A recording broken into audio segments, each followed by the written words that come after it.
लाडकी बहीण योजनेसाठी मंत्रिमंडळ बैठकीत 6 बदल, विवाहित महिलांना दिलासा.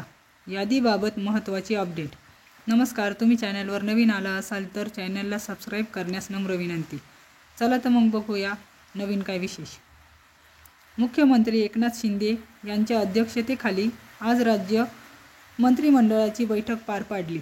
या बैठकीत सरकारच्या वतीने 6 महत्त्वाचे निर्णय घेण्यात आले आहेत. त्यामध्ये आशा सेविकांसाठी सानुग्रह अनुदान योजना राबविण्यात येणार आहे. त्यानुसार ऑन ड्युटी असताना अपघात होऊन मृत्यू झाल्यास 10 लाखाची तर कायमस्वरूपी अपंगत्व आल्यास 5 लाख रुपयांची मदत देण्यात येईल.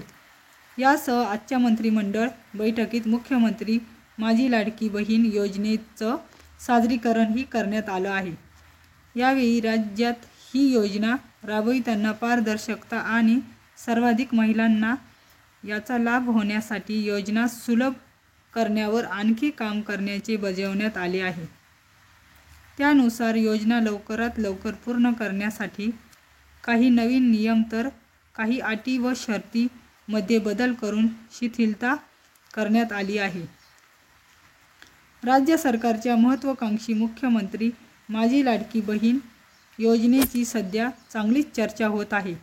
सत्ताधाऱ्यांकडून ही योजना राबविण्यासाठी महिलांना सहजासहजी व सुलभ रीतीने शक्य व्हावं म्हणून नियमात अनेक शिथिलता आणण्यात आली आहे. मात्र अद्यापही काही तांत्रिक अडचणी असल्याने किंवा कागदोपत्रांची पूर्ततांच्या अनुषंगाने बदल सुचवण्यात येत आहेत. याच पार्श्वभूमीवर आज झालेल्या मंत्रिमंडळ बैठकीत या योजनेत आणखी शिथिलता आणण्यात आली आहे. त्यानुसार मंत्रिमंडळ बैठकीत साधारण 6 नवीन नियम व अटी आणि शर्तींची पूर्तता करण्यात आली आहे. त्यानुसार लवकरच शासन निर्णय काढून ते लागूही करण्यात येईल. दरम्यान आजच्या मंत्रिमंडळ बैठकीतील महत्त्वाचा निर्णय म्हणजे नवविवाहित महिलेची विवाह नोंदणी लगेच शक्य नसेल तर त्या महिलेच्या विवाह दाखल्यानुसार पतीचे रेशनिंग कार्ड पुरावा म्हणून ग्राह्य धरण्यात येईल. तर ग्रामस्तरीय समितीच्या मार्फत प्रत्येक शनिवारी लाभार्थी महिलांची यादी वाचन करून दाखवून त्यात बदल करावा लागणार आहे.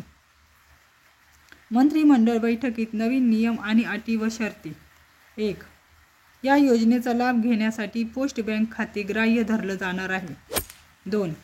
एखाद्या महिलेचा परराज्यामध्ये जन्म झाला असेल आणि तिने महाराष्ट्रात अधिवास असलेल्या पुरुषासोबत विवाह केला तर त्याही महिलेला पतीच्या कागदपत्रावरती योजनेचा लाभ मिळणार आहे.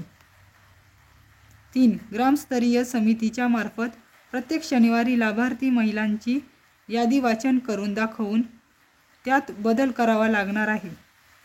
4.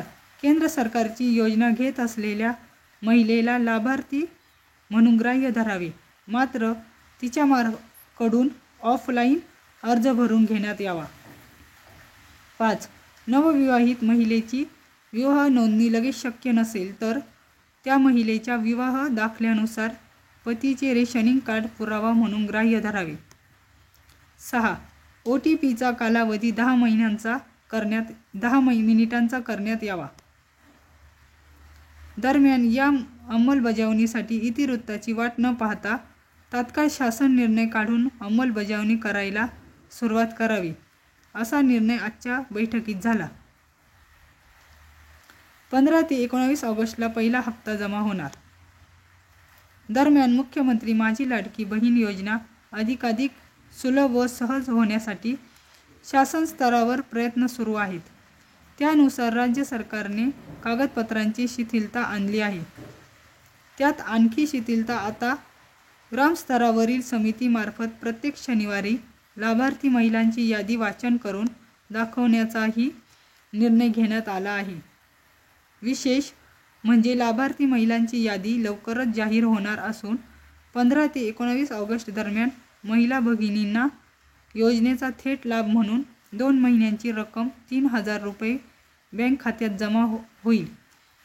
व्हिडिओ जर आवडला असेल तर लाईक करा, शेअर करा आणि सबस्क्राईब करा. धन्यवाद.